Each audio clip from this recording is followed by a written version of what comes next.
21st of June 1941, a young Wehrmacht officer looks at the orders given to him by German High Command and says to attack on the dawn of the 22nd of June 1941. Even people slightly higher ranked than him didn't even know what was coming. And on the 22nd of June, Operation Barbarossa was to take place. He quickly calls over one of his aides, and they burn the orders, go to inform the rest of his company.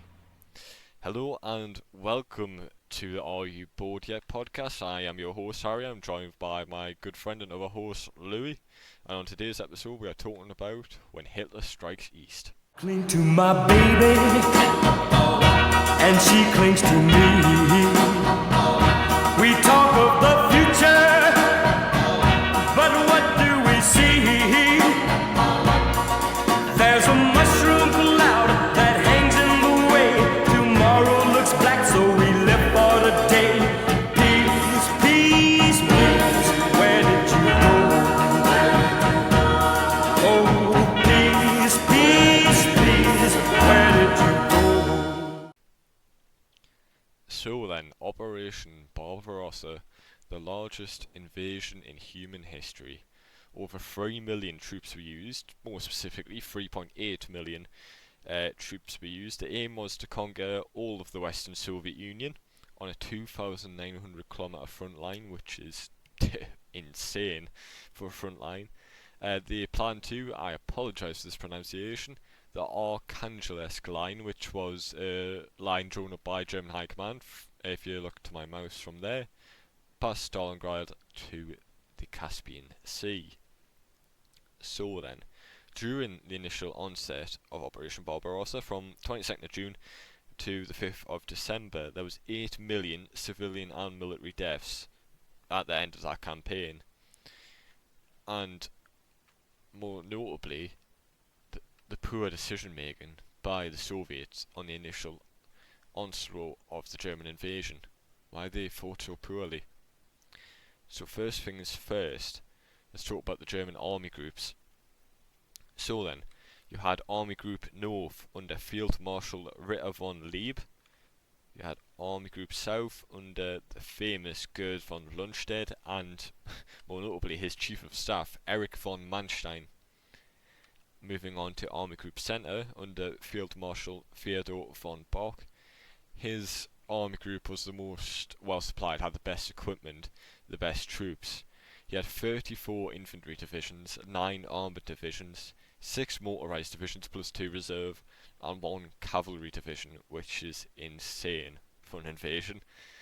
So, during the initial onslaught, Germans were able to make quick advances towards the city of Minsk, where they encircled a good proportion of Russian troops. Next on the list was Smolensk. They also encircled troops in the city of Smolensk, and their final goal was Moscow. However, they did not make it there. They stopped 14 kilometers outside the city, and even some German patrols apparently said they could see the golden domes of the Kremlin. Army Group North, their plans were to push through Prussia, which I'm showing here, from Königsberg, through Russian-controlled Lithuania, Latvia and Estonia up to the city of Leningrad, and they did that. They very easily sort of blitzed the Baltics. They encircled good pockets of Russian troops, and Finland, signing a secret agreement with Germany for the continuation war. They then pushed down through newly occupied lands by the Soviets so they could encircle Leningrad. Army Group South under Rundstedt was to push through Ukraine, capture Kiev and other key cities, Crimea as well. But whilst this was all going on, whilst these quick advancements were taking place, horrifying truth was unfolding in German-occupied Belarus. So then, Louis, do you want to tell us about the Einsatzgruppen? The Einsatzgruppen. I shall focus on a different unit, such as the Dielewanger Brigade. So, who was the Dielewanger Brigade? So, led by a German SS officer, Oskar Dielewanger. He was no stranger to murder, and he was no angel. 1934, he was convicted of R-wording a 13-year-old girl and was sent to prison. He was actually stripped of his military rank and expelled from the Nazi Party, but of goodwill, he was brought back to his position in 1940 by Mr. Heinrich Himmler. So, Die Levanger, a World War I soldier. He was a machine gunner and got awarded with the Iron Cross. Got his reputation. He commanded the 36th Waffen Grenadier Division of the SS Die Levanger Brigade. He became infamous for murder, R-wording, looting and atrocities of Eastern Europe, such as the Minsk region, the Mahilo, the Vibetsk region, in 42 and 43. But today we'll be focusing more on 41. I'm going to pause on his behalf. We're going to go to the Einsatzgruppen, who were mobile SS death squads, were extremely present, had a really big extreme presence on in Poland, on the Eastern Front, because of rapid advancements from the Wehrmacht and the SS units on the Soviets. Operation Barbarossa, which is what we're talking about today. But a very big part of the SS was the Totenkopfverbande, who was, you guys know by now, probably the most famous SS unit, one with a skull on their cap. They were in charge of the concentration camps. Back to Die Levanger, he was no stranger to murder. He would kill his own men if they disobeyed him. His men consisted of SS rejects, criminals, and poachers. One of the biggest atrocities he committed was in the Minsk region in 1941. He committed large-scale anti-partisan sweeps. German reports even credited the unit with over 1,000 killings by the late 1941. Many of them were civilians. Systematic burning of the villages and summary executions of civilians. He even targeted Jews, Soviet officials, which loads of them did do that, part of the SS units. Another massacre, which was late 1941 into 1942. I'll explain the 1941. It was, I believe, the Mahilo, which is a Russian area. It was just village destructions and mass shootings of civilians during pacification operations, as they described it.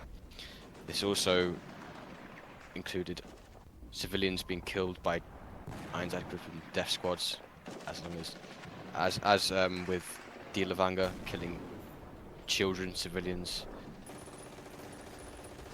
So yeah, that was just a quick zoom in on the death squads and Oscar Die Levanger and the Die Levanger Brigade on the Eastern Front. There was loads more atrocities committed by him, but we're only on 1941, so I shall explain more when we get to 1942 and later on in the war. But yeah, I'm going to leave it there on my part. So then, Take over. yeah. So then, as we explained near the beginning, there was rapid German advances through Minsk and Smolensk, trapping large numbers of soldiers who would then later be prisoners. Some of the largest encirclements in history, actually. Millions of Soviet troops were captured. However, the Germans didn't see the Soviets as people. They saw them as something called Untermenschen, or subhuman. They weren't sent to POW camps.